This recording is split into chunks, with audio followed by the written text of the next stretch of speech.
Land's End to John O'Groats, the Emerald and the Channel Isles. The women may be up in arms at the men who think with lipstick and charm they can don a skirt, carry a handbag on their arm and call themselves a filly. Now normally we'd all think that was rather silly, but these days we're expected to say, let's help him chop off his willy. Now tell me if I'm wrong, but no matter what he thinks, it's the mind that needs help, not the body butchering to fit.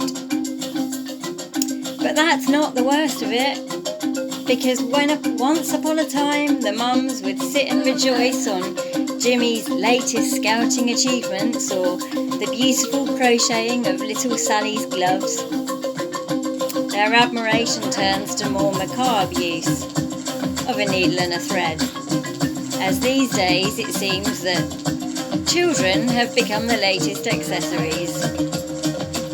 Their gender identities worshipped like the latest Prada handbag, and their innocent little minds daubed with stains left by adults with a weird and twisted fetish. Not beings in their sovereignty with wants and needs and dreams, but sacrificial lambs, a symbol of obedience in the most modern of all religions. As victims play the role of martyr, no longer does Jesus die on the cross with nails in his hands. Instead, we see fools up and down the country requesting the latest update in sex change surgery. But the saddest thing of all is that they are totally oblivious. And in their quest to become God in a fight as old as time, they've taken both the rhythm and the rhyme of the song to which we sang in love and harmony to an all-loving, all-giving mother energy. Being seen requires a child be sacrificed under the transgender surgeon's knife to the altar of Gethsemane, just as many women throughout their life.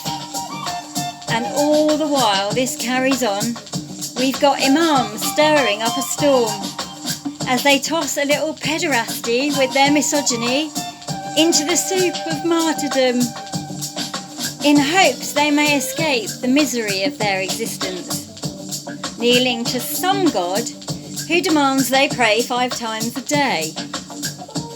But don't you all worry, there's nothing to see here.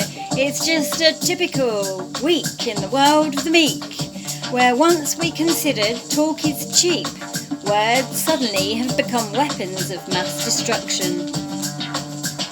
So it's about time we undid this nasty little spell and took back what was never theirs, the power of love and truth which will always prevail, to transmute, transform and fill to the hearts of those who will listen to the beating of her drum, which sounds frequencies through her bum. Humour never hurts.